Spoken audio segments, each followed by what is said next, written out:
이번에는 토요일날 새벽에 마감한 미국 증시 상황 살펴봅시다. S&P 500 0.73% 하락했습니다. 3,934예요. 요즘 계속 4,000 아래에 머물러 있죠. 나스닥이 0.7%, 또 필라델피아 반도체 지수 0.8% 하락을 했습니다. 장 막판에 아주 급락을 했습니다. 도매물가 지수죠. 또 소매물가 지수 있죠. PPI, CPI, 11월 생산자 물가지수 PPI가 예상치를 웃돌았다는 이 소식에 긴장을 하게 됐습니다. 다음 주 13일 날 나오는 11월 소비자 물가지수 CPI, 이건 또 소매 물가지수 아닙니까? 그러니까 PPI는 도매 물가지수, 또 CPI 소비자 물가지수는 소매 물가지수를 보면 됩니다. 이 도매 물가 예상보다 높았다는 소식, 인플레이션이 예상보다 빠르게 둔화하지 않을 수 있다는 우려를 낳은 것입니다. 지표 발표 이후에 주가지수 선물 갑자기 하락세로 들어왔고 또 개장 후에 상승 전환하게 됐습니다. 결국에는 장 막판에 아주 급락을 하면서 마감했어요. 11월 생산자 물가지수 PPI가 예상치를 웃돌면서 인플레이션 둔화에 대한 이 기대감이 한풀 꺾인 것으로 보이고 있습니다.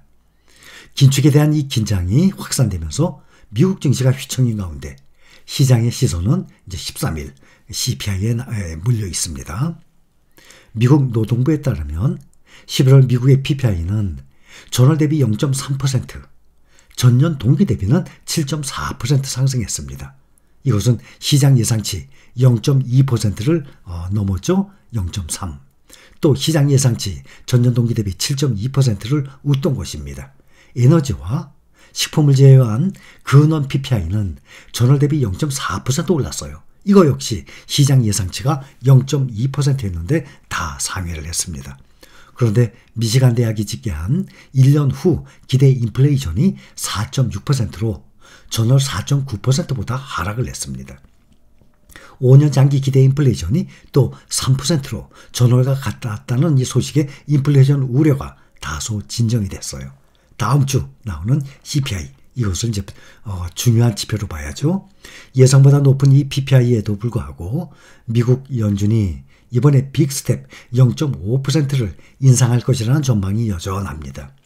연방기금 금리 선물 시장에서 연준이 이달 이 기준금리를 0.5% 인상할 가능성 77%를 보이고 있습니다. 그러니까 거의 다 0.5% 예상하고 있는 겁니다.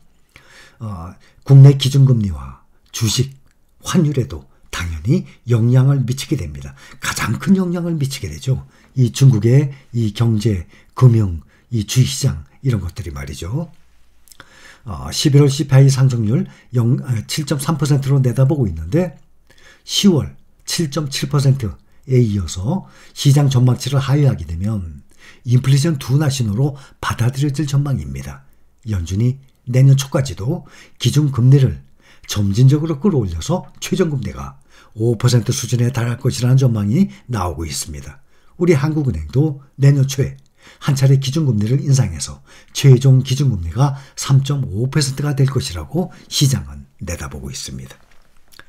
이번에는 한국인들이 보유한 ETF, 미국의 ETF 상위 10종목 등락률하고 나왔는데 보면은 대부분 가장 보편적으로 우리가 투자하고 있는 안전한 종목들이에요. 1등부터 보면 나스닥이죠. QQQ, TQQQ, QLD, 3배 레버리지, 2배 레버리지까지. 그래서 1, 2, 3등이 다 나스닥입니다. 그 다음에 4등, 5등이 S&P 500이죠. VOO, SPY. 또 6번째가 SOXX, 필라델피아 반도체입니다. 또 7번째는 아시죠? 리튬, 글로벌 리튬 배터리입니다. LIT. 그 다음 IVV, 똑같이 S&P 500이죠. VOO, SPY, IVV. 이 세 가지가 대표적인 S&P 500 ETF예요. 그 다음이 SOXL, 레버리지죠. 그 다음에 글로벌 X, 커버드 콜, QYLD입니다. 보통 보면 S&P 500, 나스닥 100, 필라델피아 반도체, 이렇게 가장 안전한 종목들 주로 보유하고 있습니다. 한국인이 보유한 상위 탑10 ETF입니다. 뚜렷한 특징이 있죠. 1, 2, 3등이 미국 나스닥 100 종목. 또 4등, 5등이 S&P 500. 무슨 뜻이냐? 그만큼 QQQ, 나스닥과 S&P 500이 가장 안전한 종목 아닙니까? 시장 자체에 투자하는 것입니다. 그러니 굳이 종목 선정을 할 필요가 없어요. 우리가 주식을 투자할 때도 가장 중요한 요소 중에 하나가 얼마나 성장 가치가 있는 종목을 선정하느냐, 앞으로 얼마큼 또 많이 성장하고 수익률이 나올 것이냐, 당연한 것 아니겠습니까? 그런데 가장 안정적인 것도 봐야 될 것 아니에요? 그래서 S&P 500, QQQ면은 미국 시장 전부에 투자하는 거로 보면 됩니다.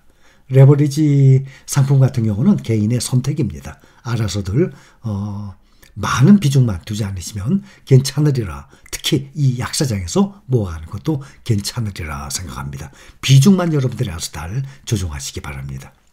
또 하나 재밌는 기사가 하나 나왔는데, 월가 내년 최선호 종목은 골드만삭스, 마이크로소프트, JP모건, 엔비디아로 나왔습니다.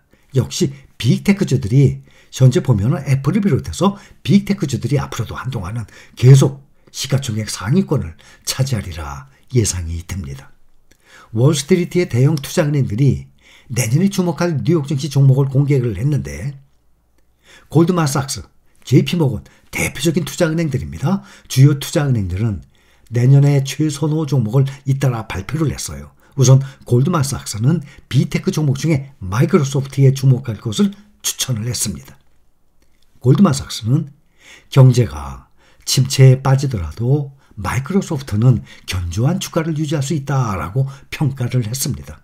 현재 골드만삭스는 마이크로소프트의 목표 주가 $315로 제시했어요. 현재 $245. 그러면 마이크로소프트의 주가가 현 수준보다 약 28% 정도 더 오를 수 있다고 보는 것입니다. 한편 JP모건은 엔비디아, 마벨 테크놀로지를 내년에 최선호 종목으로 지정을 했습니다. 반도체 종목의 대장주 하나죠. 엔비디아. JP모건이 내년 투자하기 좋은 종목 1등으로 지정을 했습니다. 당연히 그런 말도 하죠. 엔비디아 가격이 많이 다운됐습니다. 이 엔비디아뿐만 아니라 빅테크주들이 많이 떨어졌습니다. 특히 올해. 엔비디아는 미래의 성장 가치가 아직도 엄청난 기업입니다. 따라오지 못하는 이 GPU의 가장 선두 기업입니다. 앞으로 우리가 맞이할 세상, 모든 것이 다 자동화 시대가 됩니다. 운전부터, 그렇죠? 가장 기본적인 자율주행 운전부터, 가정에서 무슨 빨래, 청소, 요리 전부 다 AI 로봇들이 다 도와줄 것입니다. 우리가 상상도 못하는 그러한 세상이 펼쳐질 것입니다. 기술 발전에 의해서 거기에 필수 바로 반도체 아닙니까? 로봇들의 두뇌 핵심의 기술 전 세계 부동의 1위 회사가 바로 엔비디아입니다. 또한 마이크로소프트는 우리가 사용하고 있는 모든 컴퓨터와 스마트폰의 수많은 프로그램 다 만드는 회사라고 생각하면 됩니다. 이 회사가 없다면 있을 수가 없죠. 예상을 할 수가 없어요. 엔비디아, 인텔, 삼성, 구글, 페이스북, 애플까지 이런 기술제 모든 대장주들은 다 존재할 수가 없을 정도가 됩니다. 윈도우 더 말할 필요도 없겠죠. 네이버에서도 미국 주식들 대장주 10년 주기까지 볼 수 있잖아요. 마이크로소프트가 가장 안전하게 제일 안전하게 쭉 올라가고 있습니다. 또 마이크로소프트뿐만이 아니죠. 그래서 우리는 좀 더 안전하게 이러한 종목들 모두에게 투자하는 ETF에 투자 중입니다. 여기까지.